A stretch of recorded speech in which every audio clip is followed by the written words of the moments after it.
Welcome everybody. You see, we're going to be revamping the tier list series in its appearance and execution now. So, Encyclopedia Log, this is the 1990s heavyweights tier list. I'm going to be shooting this straight off the hip for you this time. Let's go over the rankings and how I go about tier listing in general. At the very bottom, you have C, which will be for below average. For B, that's about average. A, that's good. S tier is great, and Z tier is greatest.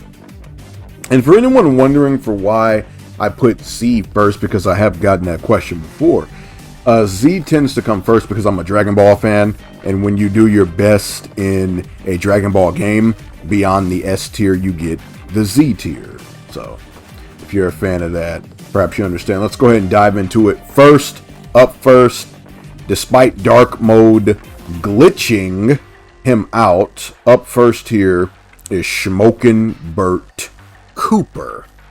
Bert Cooper is one of those exciting fighters from the 90s, but you never knew what you were going to get, kind of like Forrest Gump with the whole chocolate thing. He was a journeyman, but like I said before, he put on some unexpected bangers with fighters who were better than him. These fighters include names like Ray Mercer, Michael Moorer, and Evander Holyfield. For my money, I'm going to give him just below average, though. And you'll see why as the list goes on. Up next, we got Alex Stewart. Alex the Destroyer Stewart.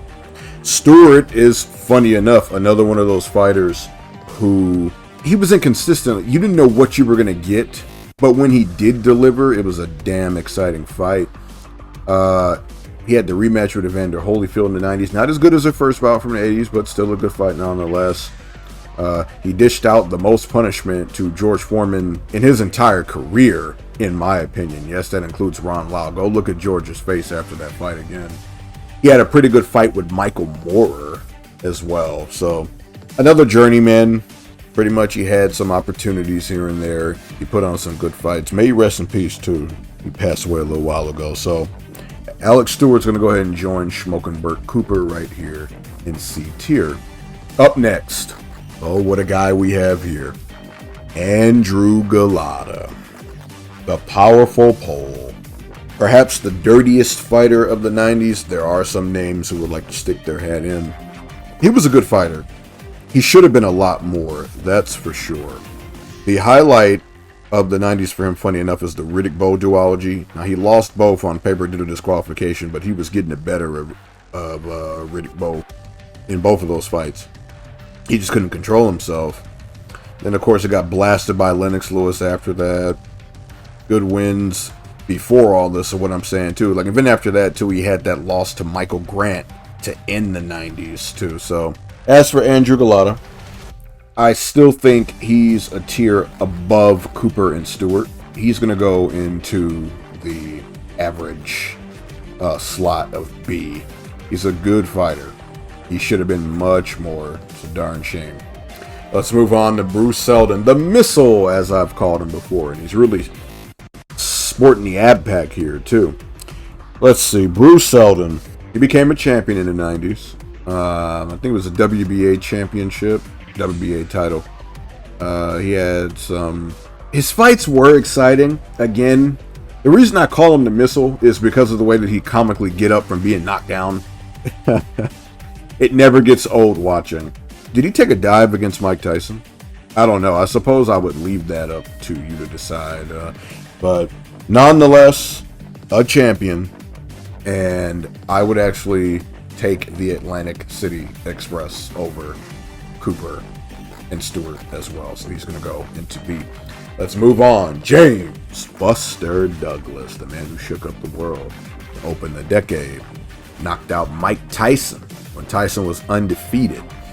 Unfortunately, that's all he's got to his name in the 90s, really, outside of that comeback he made in 96. And I think he only lost once during that comeback. That loss was to Lou Savarese. But other than that, he lost the title to Evander Holyfield later in the same year, where he had that upset victory over Mike Tyson. So, Buster Douglas, still undisputed heavyweight champion of the world, still a tier above Cooper and Stewart. Also one of the best jabs, one of the most aesthetic, effective jabs that you will ever see. And he's touched on, if I'm not mistaken, in my Jabs tier list, which I think is the previous episode of the series currently. Let's move on to the real deal, Holyfield. What do I really need to say about Evander, right? He fought the who's who. He fought everybody he could. Like the list goes on. Tyson, Bo, Lewis, Mercer, and pretty much anybody else you can think of that was a top name in the 90s. Some of them slipped through the cracks, but I don't really think that came down to ducking or anything. Though I know there are some people that try to say that's why Evander didn't fight Razor Ruddock. I don't believe that for a second. I think it just didn't happen. But fought everybody. Good wins, especially the win over Tyson. Holyfield even fought like the 270s Golden Age greats that came back. He fought Foreman and Holmes. So obviously the real deal, one of the best fighters, I'd say top 3 fighter, and I don't think too many people will contest that, of the 90s. He's S tier, great. Arguably greatest. Some people will probably put him Z. Francesco Damiani. He entered the 90s as the WBO champion. He was the inaugural WBO champion. Everything came crashing down when merciless Ray Mercer, as I said in the 90s timeline, I'll say the exact same way here, punched his nose back up into his skull or face or whatever I said in the 90s timeline. And then outside of that, I don't think he did too much more. His best win in the 90s was against past his best Greg Page. I'm going to go ahead and put Francesco Damiani in the C range. I think he belongs here. I think Damiani could defeat Cooper and Stewart, but I can't put him above these 3. I can't put him above Galata, Selden, and Douglas, Buster Douglas, on their best days. So that's no offense to him, too. He's a former, I think was he a gold medalist or a silver medalist at the 84 Olympics? I don't remember exactly. Anyway, moving on. Let's go ahead and go to the White Buffalo, Francois Botha, who, for some reason, to me, this is a random side note, he looks so different in the 90s compared to the older version of him in the 2000s with the flatter, wetter hair and the facial hair. He just looks so different. But anyway, in regards to Francois Botha, you know, I used to know a guy in college I'd call Francois Botha. Don't ask me why. He only lost to Michael Moore and Mike Tyson in the 90s. Now, that's pretty good, right? Those are 2 top fighters. But that steroid test that he failed cost him the IBF title that he won. So, where am I going to put him? I guess I'll go ahead and put Francois Botha in C as well. If he had won the title, maybe he'd have a chance of being up here in B. But we're going to stick him in C. Up next, big bounce back Frank Bruno. Started fighting in the 80s, couldn't really get the success he was looking for. But he became Britain's most popular fighter, sorry Lennox. He had a really good fight against Lennox Lewis in 93.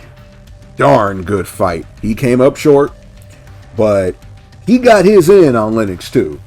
And then, of course, there's him winning the title from Oliver McCall, the WBC title against Oliver McCall. He lost it in his first defense in that rematch against Mike Tyson, but who's brave enough to step in the ring with Iron Mike twice, especially when he got beat the way he did the first time? And so, hey, big bounce back Frank. He gets a lot of kudos from me, a lot of points. I'm going to go ahead and put Bruno, big bounce back Frank, a B. I think he's worthy of this category here. Good contender. And title holder at one point. That's a pretty familiar face, isn't it? Ain't that old George? Yeah, it is. So, of course, George was in the middle of his comeback when the 90s began. Had that incredible walk-in left hook knockout of Jerry Cooney. Retired Jerry Cooney with that. A good championship showing against Evander Holyfield. George also, of course, the biggest highlight of the 90s with him is him knocking out Michael Moore, and George became the oldest heavyweight champion ever when he did that. Of course, he had his up and downs in the 90s too in the ring, but they were definitely mostly ups. He was blasting guys out of there still, even though he was an old man.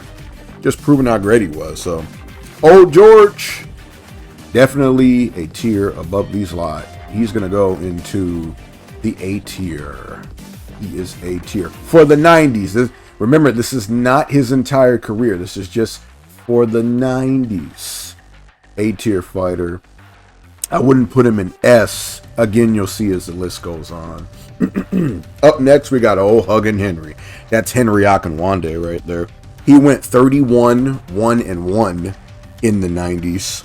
He was the WBO champion. I think he beat Alexander Zolkin for that. He only lost to Lennox Lewis, and he had a draw against Axel Scholes, and he avenged that draw later. Perhaps the brightest spot on his resume is that he knocked out John Fury. I think that was in 1991. Something like that. But other than that, he's not, he's a champion. Rather, I should call him a title holder. Really big guy, too. I think he's about 6'7", but I don't see him beating the best forms of Galata, Selden, Douglas, and Bruno. Not at all. It's questionable whether he would beat some of these guys here and see with him. So let's go ahead and move on. Up next, the big what if from the 90s, and he's certainly going to get a what if episode down the line. That's the president, Ike Ibeabuchi. 20-0 in the 90s, undefeated. Perhaps the highlight is the David Tua fight where they broke the CompuBox records. He had a good knockout over Chris Bird as well. And overall, this guy was looking like the future, dude. Power, boxing ability, good chin, heart, stamina. He was the complete package. 6'2", about, I don't know how much he weighed, but he was certainly not one of the smaller heavyweights, if you get what I mean. Like, he was up there, like maybe 230, 240 some pounds, maybe higher. This guy is a real heavyweight. If he were in his peak now, he would compete well in the heavyweight division. That being said, I'm actually going to put Ike in B because what we got from him was the tip of the iceberg. I think he definitely beats all these guys down here, no question. Probably knocks him out even. As for the other guys here in B, could I see him beating Frank Bruno? Maybe. See him beating Buster? Perhaps. Selden? Yeah. Galata? He'd probably make Galata quit. Could I see Ike beating Evander or Big George? This old version of Big George? Maybe. But Evander? Probably not. Let's go ahead and move on. The Eastern Assassin. Big Jack cutting down them trees, as George Foreman called him in the 90s. And it's a shame those two didn't fight, even in the 90s when they were old geezers. But anyway, old Larry Holmes definitely made his mark in the 90s. Of course, the Ray Mercer win is the biggest one. Completely upset him in the last stand. Great fight, by the way. I'd recommend you watch it. It's a real boxing lesson. Some old school work from a golden age heavyweight great. Arguably the greatest heavyweight of the 80s. With that being said, he never recaptured the title. Honestly, that's not a mark on his legacy, not in my opinion at least. He tried against Evander Holyfield. He took Holyfield the distance. He tried against Oliver McCall. Just didn't have enough in the tank. He couldn't get it done. But other than that, I think he was pretty exciting still in the 90s. But he wasn't the Eastern Assassin of old. And who expected him to be the Eastern Assassin of old? So, old Larry Holmes, I'm actually still going to give a B. I think he definitely could work these gentlemen here and see. Still, he'd give them a boxing lesson, right? So, there you go. Let's go ahead and move on to Michael Moorer. Double M. Came up from light heavyweight. Definitely made his mark. He became the heavyweight champion. I think he's the first southpaw heavyweight champion. He beat Evander Holyfield to become the heavyweight champion at that. And he's a multi-time title holder at that, too. Of course, he was upset by Big George in the same year that he himself upset Evander Holyfield, but he only lost to Holyfield in the rematch and George Foreman, right? Or am I tripping? Someone can correct me in the comments if I'm wrong. I think those are the only men who beat him in the 90s. He had a really good fight against Alex Stewart, and he had a really good fight against Burt Cooper as well. He won both of those fights. As far as Moorer goes, I think he's a top heavyweight of the 90s. Maybe not quite top 5. It depends on who you're asking. I'm going to give him an A. I'm going to put him up here right here with George Foreman. Even though George beat him, I think he's in that same tier as far as the 90s goes. Quick side note on Burt Cooper that I should have said earlier. This guy broke Ray Mercer's jaw, man. Great firefighter to fight it. And we're going to get to Mercer eventually. Up next, the grandest enigma. Perhaps the fighter you all know. Everybody knows Mike Tyson. With that being said, if you know me, you've been following the channel, you've been here for years with me, ride or die, you know I'm not on the bandwagon with Mike. I think he has become Well, you know what? I'm not even going to say that. I'll link the video where I discuss Mike Tyson, whether he's overrated or underrated. But as far as the 90s goes with Iron Mike, he started the 90s out, got blasted out by Buster Douglas. There's controversy, yeah. Some say he knocked out Douglas earlier. I disagree. Personally disagree with that, because if Tyson got a long count, if Douglas got a long count, then so did Tyson when Tyson was down too. But other than that, great duology against Razor Ruddock. He bounced back really well after losing to Douglas, but got himself in some big trouble, went to prison, got out of prison, came back, recaptured 2 belts, but then allegedly tried to cherry pick Evander Holyfield, lost both of those. Second one was the ear bite, and then he just continued to dwindle more and more after that. But with all that being said, I would still say that Iron Mike is above the B tier of fighters. Tyson is an all-time great, despite how overrated he may be in casual boxing circles. I don't think it's disputable or deniable. I don't know if deniable is a word. That Iron Mike is an all-time great. If we're using his 80s resume too, especially, he's youngest heavyweight champion, reunified the division, all that jazz. But in the 90s, I'm going to give him a generous A. We'll leave him at that. Up next, Oliver McCall, the man who dented Lennox Lewis's chin. WBC titleist, of course. He also defended that title once by beating old man Larry Holmes. But other than that, he had a pretty mixed record against the who's who, the miscellaneous. Some of those names include Bruce Seldon, Tony Tucker, Orlin Norris, Francesco Damiani, Oleg Maskev, etc. He had that nervous breakdown against Lennox Lewis in their rematch too. So, I mean, hey, he's a good fighter, but just inconsistent. With that being said, I'm still going to give him a generous B. I still think he ranks just above these guys here, right? Especially on his best day. Up next, I've briefly touched on him. It's time to cover him now. Merciless Ray Mercer. Darn good fighter here. Olympic gold medalist, tough as nails. He was in the Army, I believe. Was he in the Army or was he in the Navy? I don't recall. Someone can tell me in the comments. But other than that, let's talk about him in the 90s. Ray Mercer fought Evander Holyfield and Lennox Lewis back-to-back. Not too many people, if anyone else, can say that. And those are the arguable top 2 of the decade. He lost to them both. But he took them both the distance. And against Lewis in particular, he gave Lewis the toughest fight of his career. I believe Lennox himself has said that. Outside of that, he really whiffed on an opportunity to fight Riddick Bowe. And there was word going around, too, that back in the day, in the amateurs, Mercer used to beat up on Bowe in sparring. I wish we could have saw the pro fight. And speaking of his shortcomings, it seems he struggled against the 80s heavyweights, right? Like guys like Larry Holmes, who upset him, or Jesse Ferguson. Tim Witherspoon gave him a tough fight, even though Ray won the fight. But other than that, good fighter. You definitely don't want to run into him if you're a 90s contender, because you got a tall task ahead of you. With that being said, we're going to go ahead and dump Ray Mercer into the A tier. Yes, that's right, the A tier. But TCJ, BP, how can you put him above Larry Holmes and Holmes beat him? Comes down to the overall work in the decade, I would say. Like, if you put 90s Holmes up against the version of Lennox Lewis that Ray fought, how do you think he's doing? I'll leave that to you to tell me in the comments. Up next, Donovan Razor Ruddock. He entered the 90s as the top contender in the division. Unfortunately, he couldn't make much out of that. He tried. I wish he would have fought Holyfield somewhere in 1990. If that would have been made. I don't know whose fault it is, but I really wish it were made. Let's see, he had that spectacular knockout of Michael Dynamite Dokes. And then in 1991, he had the duology against Mike Tyson. Again, awesome. But some people put too much stock into that, and that led to the devastation when Lennox Lewis just eviscerated him. Then he came back a little later, and he lost that fight to Tommy Morrison, too. So, overall, let's go ahead and give Razor's Edge, even though that's not his name or anything, because his punch was called the Smash. I think it should have been called the Razor's Edge. I'm still saying that, even after the 90s timeline. I'm going to go ahead and put Razor Ruddock in B tier. I think he's here. I definitely think he's still above these guys down here.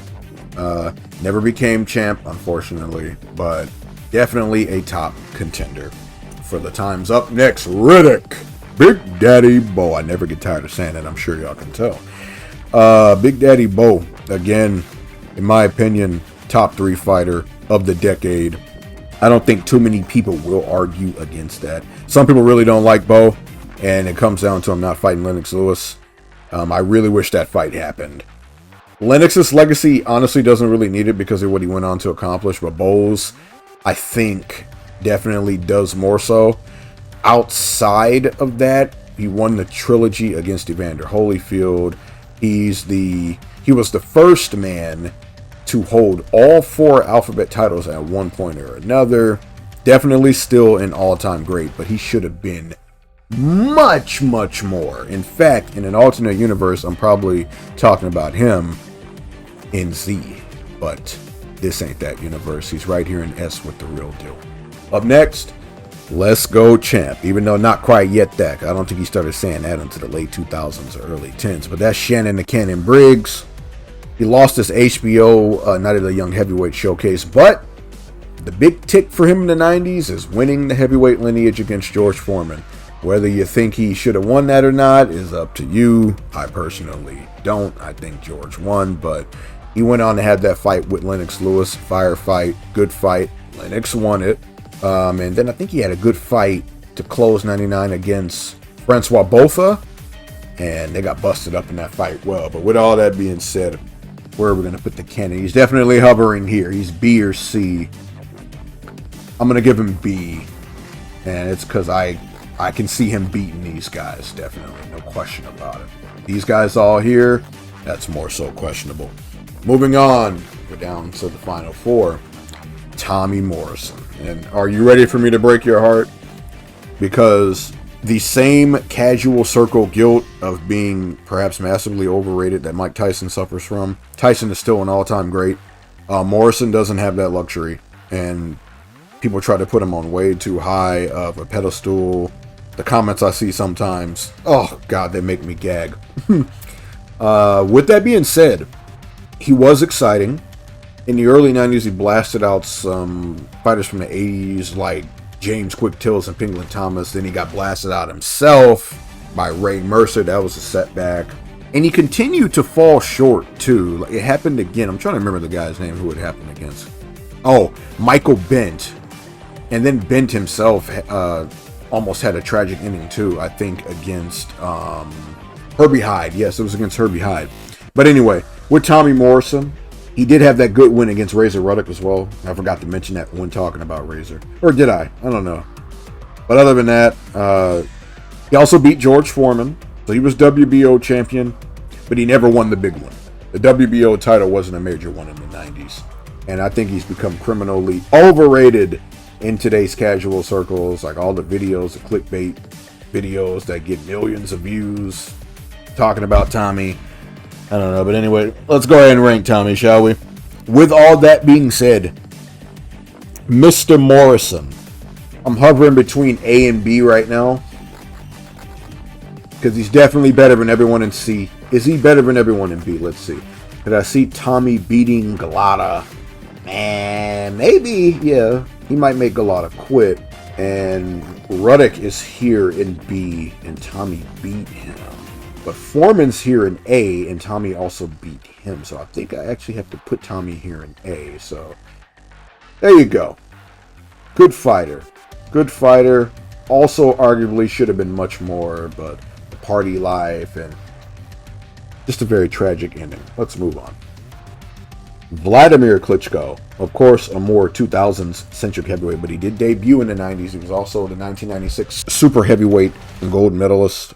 Had a good start to his career, but Ross Purity just came in and pissed all over that. So Vlad had to carry that into the 2000s and rebuild himself back up after going back to the drawing board. That being said, Vlad, for the 90s only, strictly, is a C fighter. Not really much he accomplished.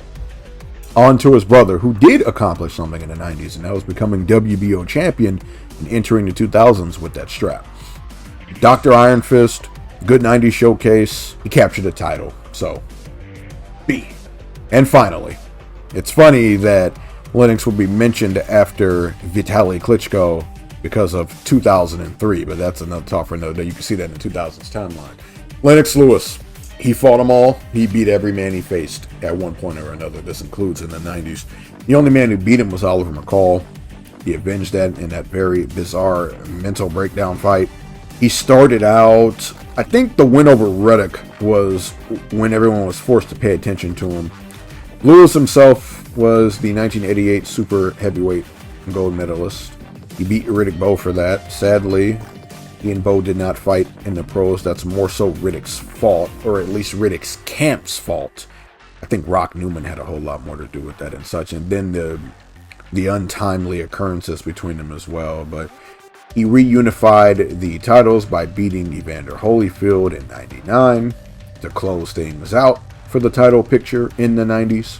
The major title picture, at least. He won that war against Ray Mercer. Mike Tyson ducked him in the 90s. He chose Evander Holyfield over him. And really with Lennox Lewis, I think it just goes without being said with him, honestly. He's the top heavyweight of the 90s because he fought them all. And he beat them all. Razor Ruddock, Holyfield, Ray Mercer, Tommy Morrison.